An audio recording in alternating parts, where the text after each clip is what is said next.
বাম ডান, ইসলামিক, মধ্যপন্থী, ডানপন্থী, উদার বামপন্থী সবাই একাকার হয়ে আমরা আন্দোলন করেছি, সংগ্রাম করেছি এবং আমরা একসাথে জেলে গিয়েছি, একসাথে জেল থেকে বেরিয়ে এসেছি। একে অপরের দুঃখে সুখে আমরা অংশীদার ছিলাম। আপনারা জানেন, ইসলামী আন্দোলন বাংলাদেশকে আমরা সবসময় রাজপথে সড়ক পেয়েছি, সবসময় তারা রাজপথে সক্রিয় ছিল এবং একটা সংঘবদ্ধ দল আকারে তাদের একটা ভূমিকা ছিল। আমরা নতুন বিকাশমান রাজনৈতিক দল আকারে প্রথম থেকেই ইসলামী আন্দোলন বাংলাদেশের সাথে আমাদের সুসম্পর্ক ছিল। আমরা চেষ্টা করেছি বাংলাদেশে করার জন্য এবং ওনাদের সহযোগিতাও পেয়েছি এবং সেটা আজকে আমরা ওনাদেরকে সেটা জানিয়েছি। আপনারা জানেন যে নানা ষড়যন্ত্র হচ্ছে, নানা ধরনের ভুল আভাস আসছে। একটু পরে হয়তো ছাত্রদের সাথে ওনাদের একটা মিটিং আছে।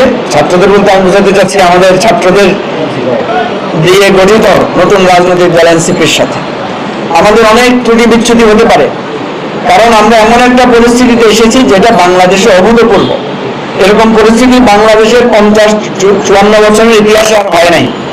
সুতরাং আমরা ভুল করব, ভুল সংশোধন করব, কিন্তু দিন শেষে দেশের জন্য, গণতন্ত্রের জন্য, মানবতার কল্যাণের জন্য, মানবতার মুক্তির জন্য, কল্যাণ রাষ্ট্রের জন্য আমরা একতাবদ্ধ থাকবো।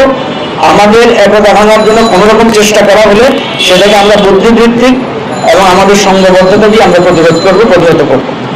একটা কথা স্পষ্টভাবে এসেছে যে নারী সংস্কারের যে বিধিমালাগুলো বা যে প্রস্তাবনাগুলো দেওয়া হয়েছে, আমরা স্পষ্ট করে বলেছি যে এখানে একটা বিশেষ অংশের প্রতিনিধিত্ব ছিল, কিন্তু সকল অংশকে সেখানে সংযুক্ত করা হয় নাই।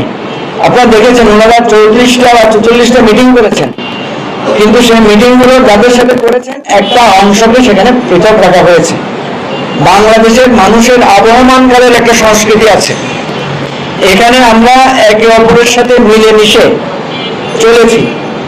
এই সংস্কার প্রস্তাবে এমন কিছু ভুল এবং এক পেশে প্রস্তাবনা দেওয়া হয়েছে যেটা আমাদের সামাজিক বন্ধন, পারিবারিক বন্ধনকে ক্ষতিগ্রস্ত করতে পারে।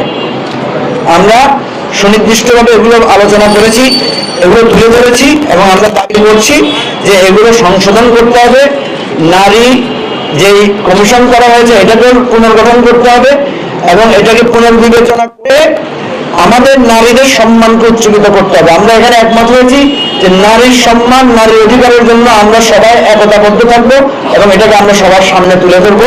নারীর অবমাননা, নারীর সম্মানকে, নারীকে বিভেদের বস্তুতে পরিণত করার, নারীকে ভোগ্যপণ্য বস্তুত করার যে ষড়যন্ত্র, সেটাকে আমরা বাংলাদেশে আমরা